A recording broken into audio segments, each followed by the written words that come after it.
ሰላም እንዴት አላችሁ? ይህ መልእክት ለብዙዎች መድረስ እንዲችል ሼር እያረጋችሁ አብራችሁኝ ይህንን ወንጌል እንድታገለግሉ በጌታ ፍቅር ጠይቃችኋለሁ።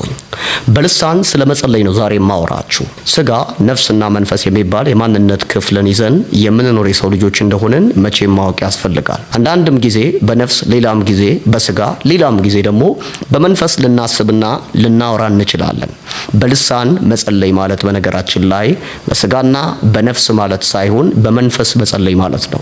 ስጋችን የዚህችን ዓለም ስርዓት በሰይጣን በኩል የሚጠነሰሰውን ሐሳብና ምክር በህይወታችን ላይ የምናስተናግድበት፣ ነፍሳችን ደግሞ በህይወታችን ላይ ከቀን ወደ ቀን በምንመላለስበት ጊዜ ከምንመለከታቸው ምልከታዎች ከምናያቸው ነገሮች አንጻር በህይወታችን የምናስተናግዳቸውን መልእክቶች የምንቀበልበት የማንነት ክፍላችን ነው። መንፈሳችን ደግሞ በመንፈሱ ዓለም ላይ ሰው ከእግዚአብሔር ጋር ያለውን ግንኙነት የሚካፈልበት፣ ስለ እግዚአብሔር ያለውን ዕውቀት በጥልቀት የሚያወራበትና የሚያሰላስልበት የማንነት ክፍሉ እንደሆነ ማወቅ ያስፈልጋል። በልሳን መጸለይ ብለን ስናወራ ታዲያ ምን እያልን ነው? በልሳን መጸለይ ማለት ከሶስቱ የማንነት ክፍሎቻችን ውስጥ በመንፈሳችን መጸለይ ማለት ነው። አስቀድሜም እንዳልኳችሁ በመንፈስ መጸለይ ወይም በመንፈስ ማሰብ ወይም በመንፈስ የትኛውንም ነገር ማድረግ ማለት ከእግዚአብሔር ጋር ባለን ፌሎሺፕ፣ ከእግዚአብሔር ጋር ባለን ህብረት የምንፈልጋቸውን ነገሮች የምናደርግበት፣ ስለ እግዚአብሔር ያለንን ዕውቀት ከእግዚአብሔር ሐሳብ አንጻር የምናወራበት የማንነት ክፍላችን ነው ብያችኋለሁ። የሰው ልጅ በኃጢአት ምክንያት በኤደን ገነት እያለ ከእግዚአብሔር ተለየ ያልነው በነፍስና በስጋ አይደለም፣ በመንፈስ እንጂ። ሰው በመንፈስ ከእግዚአብሔር መለየት ሲጀምር በነፍስ ከእግዚአብሔር ሐሳብ መውጣት ይጀምራል።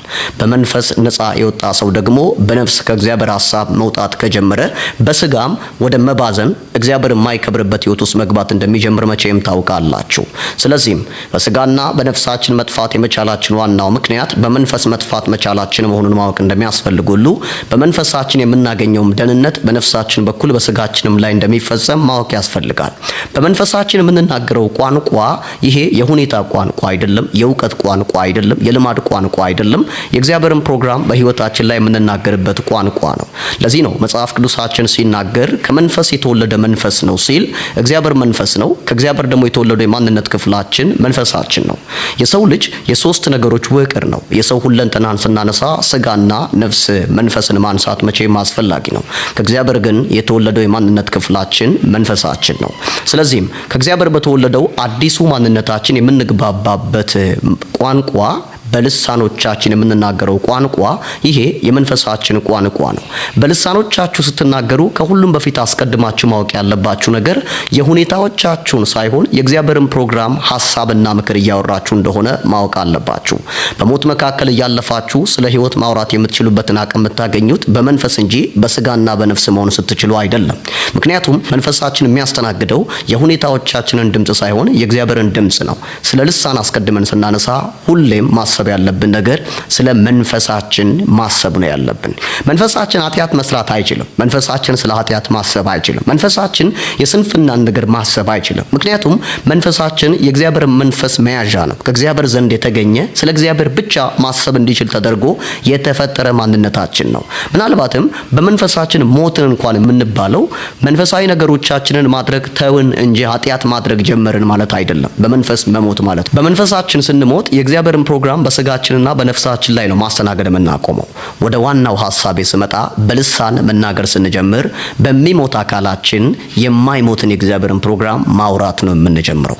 ስለዚህ በልሳኖቻችሁ ስትናገሩ የእግዚአብሔርን ፕሮግራምና ፈቃድ እንጂ የሁኔታዎቻችሁን ድምጽ አትናገሩም። ስለዚህም በስፒሪቹዋል ህይወታችሁ ላይ የማቹሪቲያችሁን ልክነት ሳይሆን የእግዚአብሔርን ፈቃድ ማውራት ከፈለጋችሁ በነፍስ አይደለም፣ በስጋም አይደለም፣ በመንፈሳችሁ ጸልዩ። በነፍስ የሚጸልዩ ሰዎችን ካያችሁ ወይ ባገኙት ነገር ምክንያት እግዚአብሔርን ያመሰግናሉ፣ ወይ ባጡት ነገር በእግዚአብሔር ፊት ያጉረመርማሉ። ምክንያቱም ነፍሳችን የሁኔታዎቻችንን ነገር እያየች እንጂ ምላሽ የምትሰጠው የእግዚአብሔርን ፕሮግራም እያሰበች አይደለም። በማቹሪቲ ደረጃ አንዳንዱ ህፃን ነው፣ ሌላው ትልቅ ነው። አንዳንዱ የማይጠየቅ ነገር ሊጠይቅ ይችላል፣ ሌላው ደግሞ ስላደገ የሚጠየቅ ነገር ሊጠይቅ ይችላል። አደክም አላደክም፣ አወክም አላወክም፣ ታወክም አልታወክም፣ በመንፈስ ስትጸልይ ግን ባለማደገ ውስጥ የእግዚአብሔርን ፈቃድ ማውራት ትችላለህ። ምክንያቱም የእግዚአብሔር ፕሮግራም በህይወታችን የሚፈጸመው በመንፈሳችን ነው። በመንፈሳችን የምንናገረው ቋንቋ ደግሞ ልሳን ነው። በልሳን አዘውትራችሁ ተናገሩ። በሚቀጥሉት ጊዜ ደግሞ በሌላ አይነት መንገድ ስለ ልሳን አወራችኋለሁ። በያላችሁበት ስፍራ እንግዲህ መልካም ቆይታ ይሁንላችሁ።